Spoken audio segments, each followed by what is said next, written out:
Hello, परम मानव धर्म में आप लोगों को स्वागत है। मैं सुनील कुमार आप लोगों को तीसरे विश्व युद्ध के बारे में कुछ विशेष बताना चाहता हूं, जो इस प्रकार से है कि तीसरा विश्व युद्ध आध्यात्मिक शक्ति से लड़ा जाएगा। पहले दो विश्व युद्ध आप लोगों ने देखा होगा या सुना होगा कि इस विश्व युद्ध में बहुत सारे हथियारों का उपयोग हुआ था, परंतु जितने भी हथियार का उपयोग हुआ था वो भौतिक था। परंतु तीसरा विश्व युद्ध जो लड़ा जाएगा उसमें भौतिक हथियार के साथ साथ इसमें आध्यात्मिक शक्ति का भी प्रयोग होगा, जिसमें सबसे ज़्यादा भूमिका होगा उस अवतारी पुरुष का ही भूमिका होगा।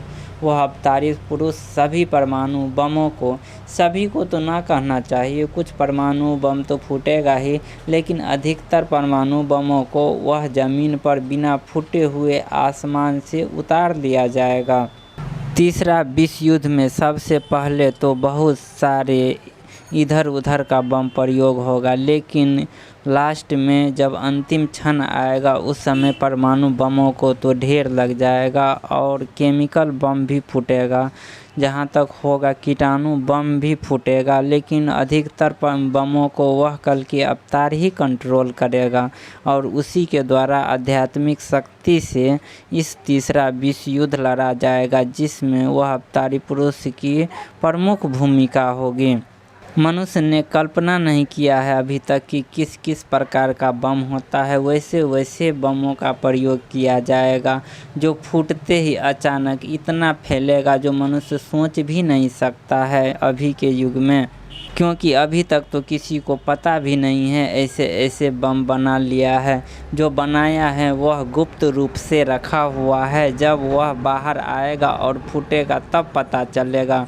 वैसे तो बहुत ही विनाशकारी बमों को कल के अवतार बिना फूटे हुए उसे सुरक्षित स्थान पर रख देगा, परंतु कुछ जो भी फूटेगा वह बहुत ही विनाशकारी होगा और यह परिवर्तन के लिए प्रमुख भूमिका भी निभा सकता है, क्योंकि जब तक परिवर्तन नहीं होगा तब तक नया युग कैसे आ सकता है। इसीलिए कुछ तो अवश्य फूटेगा, कुछ तो विनाश अवश्य होगा, कुछ ही क्या बहुत विनाश हो सकता है, लेकिन बहुत सारे व्यक्ति बचेगा और जो बचेगा उसे कल की अवतार दंड दे करके उसे सही करके रखेगा और उसके जो दिमाग जो है उसको सही से चलाएगा।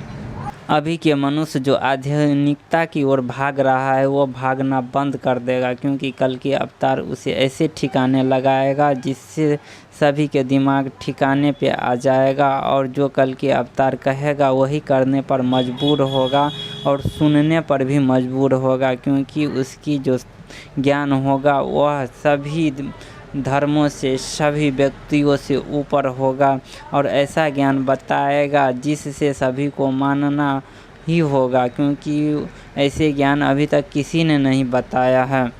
अभी के युग का कितना भी ज्ञानी क्यों न हो, कल के अवतार के आने के बाद में वह ज्ञानी कुछ भी नहीं रहेगा। उसके ज्ञान के सामने तो पूरी दुनिया का ज्ञान फीका हो जाएगा। उसको आने तो दीजिए, वह वैज्ञानिक तरीक़ा से सभी आध्यात्मिक ज्ञान को सिद्ध कर देगा, क्योंकि सिद्ध नहीं कर पाएगा तो वह ज्ञान किसी काम का नहीं होगा। लेकिन जब कल के अवतार आध्यात्मिक ज्ञान को जब सिद्ध करेगा और सबको दिखाएगा तब तो, और खुद को महसूस कराएगा, तब तो सबको मानना ही पड़ेगा कि हाँ सही में आध्यात्मिक ज्ञान सबसे बड़ा ज्ञान होता है।